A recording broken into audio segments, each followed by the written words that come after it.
የከፍታዬ ምክንያት መዳኔ ሆንክላት ለአንዷ ነፍሴ ወደ የተቤዠሃት ተስፋ የማደርግ ትመጣለህ ብዬ የእውነቱን ልናገር ከውስጥ ከመንፈሴ ኑሮ መቃብር ነው ያንተ ኢየሱስ የእውነቱን ልናገር ከውስጥ ከመንፈሴ ኑሮ አይጥመኝም ያንተ ኢየሱስ የሕይወቴ ትርጉም ነህ የከፍታዬ ምክንያት መዳኔ ሆንክላት ለአንዷ ነፍሴ ወደ የተቤዠሃት ተስፋ የማደርግ ትመጣለህ ብዬ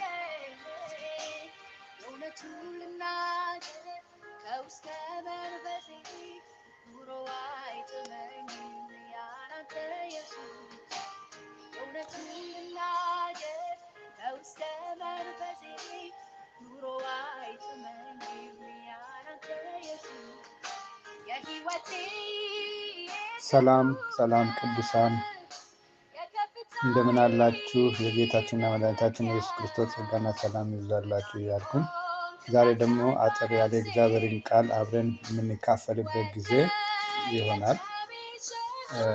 አብረን የምንካፈለው አጭር የእግዚአብሔር ቃል ርዕስ የሕይወት ትርጉሙና ዓላማው በሚል ሀሳብ ነው።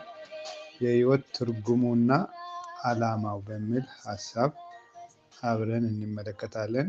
የእግዚአብሔርን ቃል አንድ ስፍራ አነባለሁ። ማቴዎስ ወንጌል ምዕራፍ 16 ከቁጥር 24 እስከ 28 እንዲህ ይላል። በዚያን ጊዜ ኢየሱስ ለደቀ መዛሙርቱ እንዲህ አለ፣ እኔን መከተል የሚወድ ቢኖር ራሱን ይካድ፣ መስቀሉንም ተሸክሞ ይከተለኝ።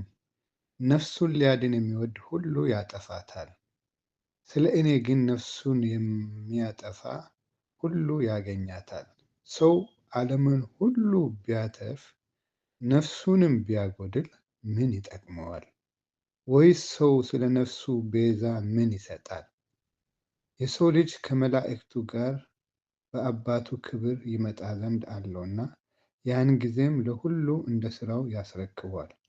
እውነት እላችኋለሁ የሰው ልጅ በመንግሥቱ ሲመጣ እስኪያዩ ድረስ እዚህ ከሚቆሙት ሞትን የማይቀምሱ አንዳንድ አሉ ይላል። ክብር ለእግዚአብሔር ይሁን እና ይህን ክፍል አንብቤ በቁጥር 26 ላይ ነው የበለጠ እንድናተኩር የሚፈልገው። ሰው ዓለሙን ሁሉ ቢያተርፍ ነፍሱንም ቢያጎድል ምን ይጠቅመዋል ብሎ ነው የሚናገረው። ምን ይጠቅመዋል? ዓለሙን ሁሉ ቢያተርፍ ብሎ ነው የሚለው። ይህን ቃል የሚናገረው ጌታ ኢየሱስ ወደ ኢየሩሳሌም እንደሚሄድ ከሽማግሌዎች እና ከካህናት አለቆች ከጻፎች ብዙ መከራ እንደሚቀበል እንደሚገደል በሶስተኛውም ቀን እንደሚነሳ ለደቀ መዛሙርቱ መግለጥ በጀመረ ጊዜ ነው እና ጌታ ኢየሱስ ክርስቶስ መከራውን ተቀብሎ የመጣበትን ዓላማና ተልእኮ ፈጽሞ የሚያርግበት ሰዓት ስለመጣ ደቀ መዛሙርቶቹን ጠርቶ ይሄን ነገር አሳወቃቸው፣ ገለጠላቸው እና ሰው ልጅ የሚሄድበት ሰዓት እንደደረሰ ነግሯቸው ነው ይህንን ሀሳብ የሚነግራቸው ማለት ነው። በዛን ጊዜ ኢየሱስ ለደቀ መዛሙርቱ የተናገረው ቃል ነው ይሄ። እኔን መከተል የሚወድ ቢኖር ራሱን ይካድ። በቃ አሁን እኔ ከእናንተ ጋር የማልኖርበት ከእናንተ ጋር የማልቀጥልበት ጊዜ ይመጣል በአካል። ነገር ግን እናንተ ደግሞ ስትኖሩ እንዴት መኖር እንዳለባቸው ብሎ ሲያሳስባቸው፣ ሲመክራቸው፣ ሲያስጠነቅቃቸው ነው የምንመለከተው። እውነቱን ሲገልጥላቸው እኔን መከተል የሚወድ ቢኖር ራሱን ይካድ፣ መስቀሉንም ተሸክሞ ይከተለኝ። ነፍሱን ሊያድን የሚወድ ሁሉ ያጠፋታል፣ ስለ እኔ ግን ነፍሱን የሚያጠፋ ሁሉ ያገኛታል። ሰው ዓለሙን ሁሉ ቢያተርፍ በዓለም ውስጥ ነው ያላችሁ። በዓለም ያለውን ነገር ሁሉ ብታተርፉ ነገር ግን ነፍሳችሁን ብታጎድሉ ምን ይጠቅማችኋል ብሎ ይናገራቸዋል። ስለዚህ የዓለምን ሀብት፣ የዓለምን ዝና፣ የዓለምን እውቅና፣ ስልጣኗን፣ የዓለምን ደስታ፣ የምትሰጠውን ደስታ፣ አድናቆትን ብታገኙ ሰው ይሄን ሁሉ እንኳን ቢያገኝ ማንም ሊሞላው የማይችል ባዶነት እንደሚሰማው የታወቀ ነው። በዓለማችን የታወቁ ስመጥር የሆኑ ስማቸው የገነነ ሰዎችን ቀርበናቸው ብናይ የሆነ ባዶነት ይሰማቸዋል። በሰው ዓይን ሲታይ ሁሉ ነገር የሞላላቸው የፈለጉትን ሊያደርጉ የሚችሉ በሰው ዘንድ በጣም የታወቁ ስመጥር የሆኑ ሁሉ በሁሉ የሞላላቸው ይመስላል። ነገር ግን ማንም ሊሞላው የማይችል ባዶነት እንደሚሰማቸው የታወቀ ነው። ባዶነት ይሰማል። ምክንያቱም ነፍሱን ቢያጎድል ምን ይጠቅመዋል የሚል እግዚአብሔር ቃል ስላለ ነው። ለዚህ ነው ጠቢቡ ሰለሞን መጽሐፍ መክብብ ምዕራፍ 1 ቁጥር 2 ላይ ከንቱ ከንቱ የከንቱ ከንቱ ሁሉ ከንቱ ነው ይላል። ከፀሐይ በታች በሚደከምበት ድካም ሁሉ የሰው ትርፉ ምንድን ነው? እንግዲህ በምድር ላይ ከተነሱት ሰዎች መካከል ጠቢቡን ሰለሞን ወይም ንጉሱን ሰለሞንን የሚያክል ሰው ያለ አይደለም ማንም። ንጉሱ ሰለሞን ከልክ በላይ የሆነ ሀብት የነበረው ከእርሱም ዘመን ሆነ በእኛም ጊዜ ከነበረ ማንም ሰው የሚበልጥ ጥበብ ያለው ሰው የለም። ጥበበኛ ሰው ነው። መንግስታት የሚቀኑበት በቤተ መንግስትና የአትክልት ስፍራ ያለው ሰው ነው። ምርጥ የሆነ ምግብ፣ ምርጥ የሆነ ወይን ጠጅ የሚጠጣ ሁሉ የሞላለት የተባለ ሰው ነው። አለ የተባለ መደሰቻ፣ መዝናኛ፣ ምንም ነገር በዚህ ዓለም ላይ ያለው ነገር ምንም የሚጎድለው ሰው የለም። ብዙ ምስቶች፣ ብዙ ቁባቶች የነበሩት ይህ ሰው ነው። እንግዲህ ተመልሶ ከፀሐይ በታች በሚደከምበት ድካም ሁሉ የሰው ትርፉ ምንድነው? ከንቱ ነው። ከፀሐይ በታች ያለው ነገር ሁሉ ከንቱ የከንቱ ከንቱ ነው እያለ የሚናገረው ማለት ነው። ስለዚህ በዓይኖቻችን የምናየው በስሜቶቻችን የምናጣጥመው ኑሮ ብለን የምንኖረው ከፀሐይ በታች ያለው ህይወት ከንቱ ነው ሲል ንጉሥ ሰለሞን አጣጥሎታል። በዓይናችን የምናየው በስሜታችን የምናጣጥመው ኑሮ ብለን ቀና ደፋ እያለን የምንኖርለት ከፀሐይ በታች ያለው ህይወት ከንቱ ነው ሲል ንጉሱ ሰለሞን ያጣጥለዋል። ይህ ባዶነት ለምን ተከሰተ? ይህን ሁሉ እያለው ሁሉ የሞላለት ሁሉ የበዛለት ሰው ሆኖ ለምንድን ነው ባዶነት የተከሰተው? ለምንድን ነው ባዶነት የሚሰማው ሰው? ይህ ባዶነት ለምን ተከሰተ? ምክንያቱም እግዚአብሔር የፈጠረን የዚህና አሁን ከምንለማመደው ባሻገር ላለው ነገር ነው። በዚህ በምድር ላይ አሁን በዚህና አሁን ባለው ነገር ከምንለማመደው ከምንኖረው ያለፈ ሐሳብ አለው እግዚአብሔር ለልጆቹ። አሁን በምድርና በሚቀጥለው ህይወት በሰማይ የህይወት እውነተኛ ትርጉም የሚገኘው ከእግዚአብሔር ጋር በኃጢአት ምክንያት ተቋርጦ የነበረው ግንኙነት ሲታደስ ነው። ይሄ ባዶነት ሊሞላ የሚችለው ተቋርጦ የነበረው ከእግዚአብሔር ጋር የነበረን ህብረት፣ አንድነት፣ ለተፈጠርንበት ዓላማ እግዚአብሔር የሰው ልጅ ከእሱ ጋር እንዲኖሩ ለተፈጠርንበት ዓላማ በኃጢአት ምክንያት የተቋረጠውን ተቋርጦ የነበረውን ግንኙነት እንደገና ሲታደስ ነው ህይወት ትርጉም ሊኖረው የሚችለው። ለዚህ ነው ሐዋርያው ዮሐንስ በአንደኛ መልእክቱ ምዕራፍ 1 ከቁጥር 1 እስከ 4 ላይ እንዲህ የሚለው ስለ ህይወት ቃል ከመጀመሪያው የነበረውና የሰማነው በዓይኖቻችንም ያየነውን የተመለከትነውንም እጆቻችንም የዳሰሱትን እናወራለን ይላል። እናወራለን ምንድነው የምናወራው? ስለ ህይወት ቃል ከመጀመሪያም የነበረ የሰማነው በዓይኖቻችን ያየነውን የተመለከትነውን እጆቻችንም የዳሰሱትን እናወራለን። ህይወትም ተገለጠ፣ አይተንማል፣ እንመሰክርማለን።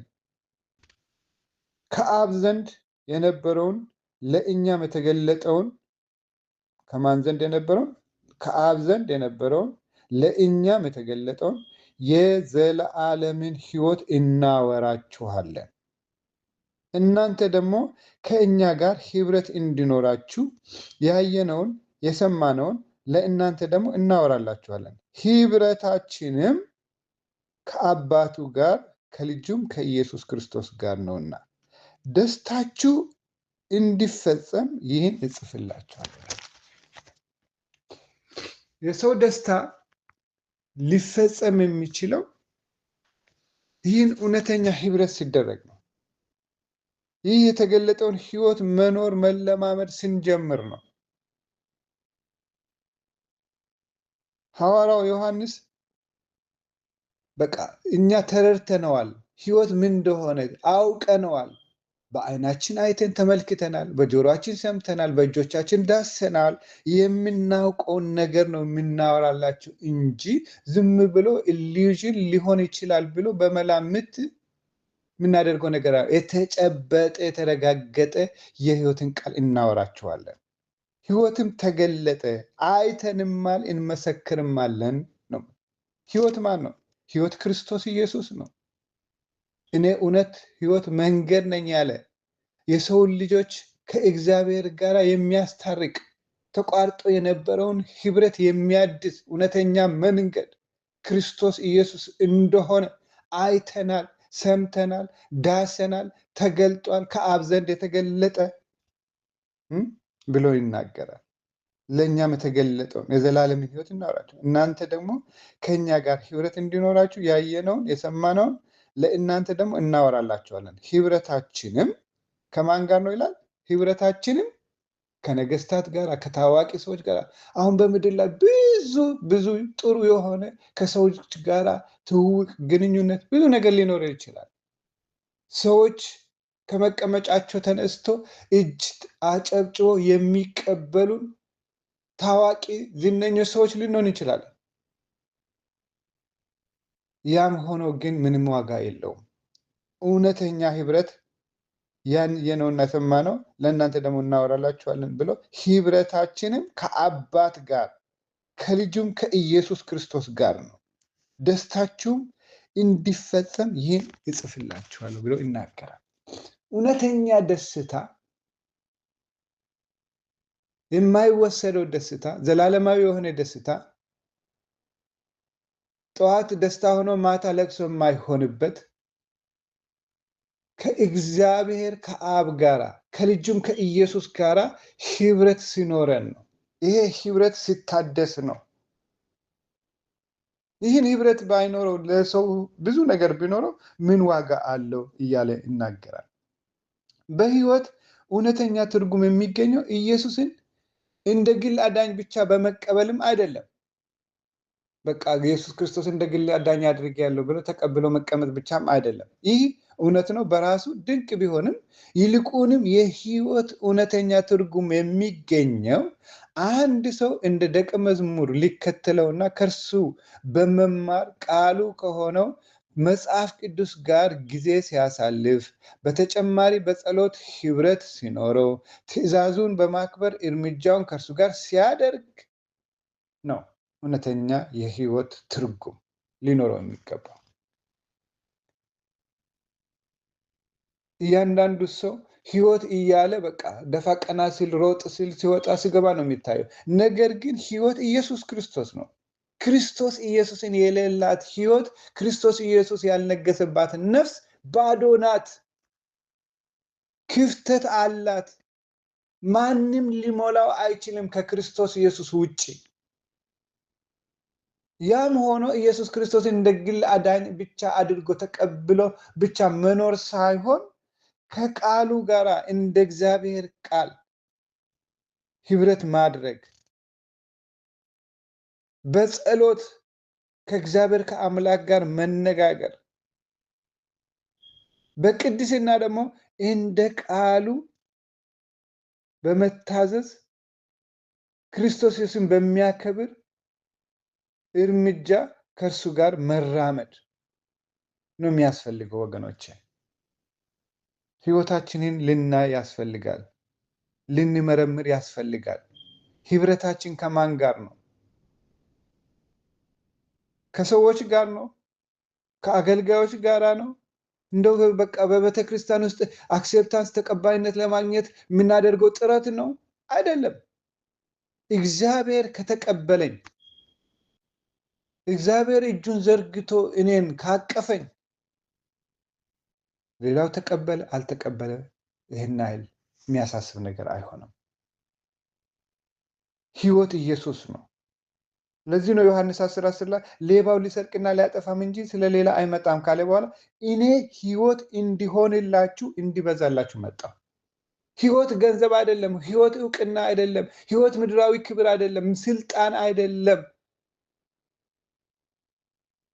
ህይወት በቃ መዝናናት በጣም ብሎ ማለት አይደለም። ህይወት ኢየሱስ ነው። እኔ ህይወት እንዲሆንላችሁ እንዲበዛላችሁ መጣሁ ይላል። ስለዚህ ነው የህይወት እውነተኛ ትርጉሙና ዓላማው ብዬ ሀሳቡን ያነሳሁት።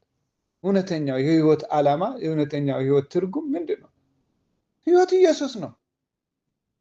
አሁን ላለንበት በዚህም ምድር ቢሆን ከዚህ ምድር በኋላ በሚቀጥለውም ህይወት እውነተኛ ህይወት የሚሰጠው ጌታ ኢየሱስ ክርስቶስ ነው። ስለዚህ ወገኖቼ በአጭር ቃል ምንድን ነው የሚለው? ለእውነተኛ ህይወት ዓላማና ትርጉም መኖር እንድንችል ጌታ ይርዳል።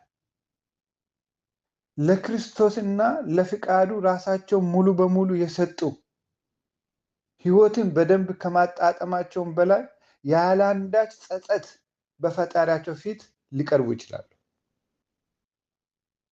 እነዚህ ጌታ ኢየሱስ ክርስቶስን የህይወታቸው ጌታና አዳኝ አድርጎ የተቀበሉ ደግሞም እንደ ቃሉ የሚኖሩ በጸሎት የሚተጉ ከእግዚአብሔር ከአምላካቸው ጋር ህብረት የሚያደርጉ ከቅዱሳንም ጋር ህብረት የሚያደርጉ ሰዎች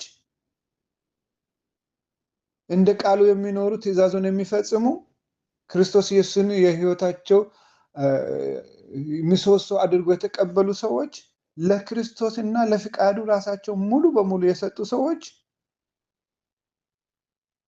ህይወትን በደንብ ከማጣጣማቸውም በላይ በምድርም ላይ ቢሆን ለሚመጣው ያላንዳች ጸጸት ወይኔ በዘመኔ እንዲህ አድርጌ ቢሆን ኖሮ፣ እንደዚህ አድርጌ ቢሆን ኖሮ፣ በወጣትነት እድሜ እንደዚህ አድርጌ ቢሆን ኖሮ፣ በጎልማሳነት ጊዜ እንደዚህ አድርጌ ቢሆን ኖሮ፣ ወይኔ ሊያለፈው ጊዜ እንዴት ይቆጨኛል የሚሉት ነገር የላቸውም። ያላንዳች ጸጸት በፈጣሪያቸው ፊት ሊቀርቡ ይችላል። ጸጸት ከባድ ነው ወገኖቼ። ስለዚህ ለጸጸት እንዳንዳረግ አሁን ዛሬ የህይወትን ትርጉምና ዓላማ አውቀን ለዛ መኖር መቻል አለብን። በራሳቸውም አያፍሩም። በቃ ምንም የሚያሳፍራቸው ነገር የለም። አንዳንዶቻቸው በራሳቸው ያፍራሉ። በሌላ ሰው ፊት ሲቀርቡም አይሸማቀቁም። በቃ ለትክክለኛ እግዚአብሔር ለፈጠራቸው ዓላማ የኖሩት ሰዎች በሌሎች ሰዎች ፊትም ሲቀርቡ ምንም የሚያሸማቀቃቸው ነገር የለም። እንዲህ ከሆነ ህይወቴ ትርጉምና ዓላማ የለውም የሚል ቁጭት አያድርባቸውም። ቁጭት፣ ጸጸት እንዳያድርብን ዛሬ እንደ እግዚአብሔር ቃል በመንፈስ ቅዱስ በመመራት ሰው በጨለማ ላለው መብራት እንደሚጠነቀቅ ለሰማነው ለህይወት ቃል እየተጠነቀቅን እንድንራመድ፣ እንድንኖር፣ እንድንመላለስ እግዚአብሔር አምላክ ይርዳን። ወንድሞቼና እህቶቼ እውነት ነው ብዙ ነገር የተበላሸበት ዘመን፣ ምናያቸው የምንሰማቸው ነገሮች በጣም ባዕድ በሆኑበት ጊዜ ነው። ነገር ግን እግዚአብሔር የውስጥ አይኖቻችንን ያብራልን። እግዚአብሔር የእግዚአብሔርን ድምፅ የምንሰማበትን ጆሮቻችንን ይክፈትልን። ትልቁና ዋናው ነገራችን ከእግዚአብሔር ጋር ያለን ህብረታችን፣ አንድነታችን ከአብ ከልጁም ከኢየሱስ ክርስቶስ ጋር ያለንን ህብረት አንድነታችን መጠንከር አለበት። በእምነት ክርስቶስ ኢየሱስ በልባችን መንገስ አለበት። እኛም ደግሞ በክርስቶስ ኢየሱስ ውስጥ መሆን አለብን። ኢየሱስ በውስጣችን ከነገሰ በእኛ ውስጥ ያለው ሌላ ነገር ሳይሆን ኢየሱስ ክርስቶስ ነው ያለው። ስለዚህ ኢየሱስ ክርስቶስ በህይወታችን ይከብራል። እኛም ደግሞ በክርስቶስ ውስጥ ስንሆን በክርስቶስ ኢየሱስ ህይወታችን ሲሰወር ምንም አይነት ጉዳት ምንም አይነት ጥፋት ጠላታችንን ቢፈልገን የማያገኝ፣ ምክንያቱም በክርስቶስ ውስጥ የተሸሸግን ትክክለኛና እውነተኛ ዋስትና ያለን ምንም የሚያስፈራን የሚያስደነግጠን የሌለን ሰዎች እንሆናለን። ስለዚህ ይህ የህይወት ትርጉምና ዓላማው እንዲገባን ጌታ ይርዳል። አጭር ጸሎት አድርገን እንጨርስ። እግዚአብሔር አምላካችንና አባታችን ሆይ ይህንን ምስጢር ይህንን እውነት ለእኛ ደግሞ ስለገለጥክልን ከብዙ አዋቂዎች እግዚአብሔር አምላክና አባትህ ከብዙ ጥበበኞች ሰውረ የህይወትን ትርጉም የህይወትን ዓላማ ለእኛ ስላሳየ ስለገለጥክልን በጌታ በኢየሱስ ክርስቶስም እናመሰግንሃለን። የዘላለም አምላክ እግዚአብሔር ሆይ እኔና ይሄን ቃል የሚሰሙ ወገኖቼ በኢየሱስ ክርስቶስም እግዚአብሔር አምላካችንና አባታችን ለተጠራንበት ዓላማ እግዚአብሔር አምላክና አባትህ ሆይ ህይወት እንድንኖር ምንም ነገር ህይወታችንን ሊያበላሽ የሚያጸጽት የሚያስቆጭ ነገር እንዳይኖር በዘመናችን እግዚአብሔር አምላክና አባት ከአንተ ጋር ተጣብቀን በአንተ ታምነን የዘላለም አምላክ እግዚአብሔር በጉያ ስር ተሸሽገን በጌታ በኢየሱስ ክርስቶስን በትከሻ ታዝለን የምንኖር በአንተ ተደግፈን የምንኖር ሰዎች ምንም ነገር የሚያባብለን ሳንሆን ምንም ነገር እግዚአብሔር አምላክ ሆይ የሚሸነግለን ሳይሆን ይህንን እውነትና የእውነትን ቃል ይዘን እግዚአብሔር አምላካችንና አባታችን ህብረታችንን ከአንተ ጋር ከልጅም ከኢየሱስ ክርስቶስ ጋር እያደረግን እግዚአብሔር ሆይ ህይወታችንን ማጣጣም እንድንችል በዚህ አሁን ላለንበትም ህይወት ለሚመጣውም ቀጣይነት ላለውም ህይወት እግዚአብሔር አምላክና አባቴ ዋስትና የሚኖረው በልጅ በክርስቶስ ኢየሱስ ውስጥ ስንኖር ነው። በጌታ በኢየሱስ ክርስቶስ በአንተ ውስጥ መሸሸግ እንዲሆንልን አንተ ደግሞ በእኛ ህይወት ውስጥ መክበር እንዲሆንልን የዘላለም አምላክ እግዚአብሔር እንድትረዳን እግዚአብሔር ሆይ በኢየሱስ ክርስቶስም እንድትደግፈን ማስተዋልን ጥበብን እንድሰጠን እንለምንሃለን። ዓለምን እግዚአብሔር ምኞቷን ሁሉ ንቀን ጠላታችንን ዲያብሎስን እየተቃወምን እኖ የስጋን ክፉ ምኞት ሁሉ ደግሞ እየካድን እግዚአብሔር አምላክና አባቴ በድል በአሸናፊነት ትርጉምና ዓላማ ላለው ህይወት መኖር የምንችልበትን ጸጋን አንተ አብዛልን። ስለሰማን ተመስገን። በጌታችንና በናይታችን በኢየሱስ ስም አሜን አሜን። የህይወቴ ትርጉም ነህ፣ የከፍታዬ ምክንያት፣ መዳኔ ሆንክላት ለአንዷ ነፍሴ ወደ የተቤዠሃት ተስፋ የማደርግ ትመጣለህ ብዬ እውነቱን ልናገር ከውስጥ ከመንፈሴ ኑሮ አይጥመኝም ያላንተ ኢየሱስ። እውነቱን ልናገር ከውስጥ ከመንፈሴ ኑሮ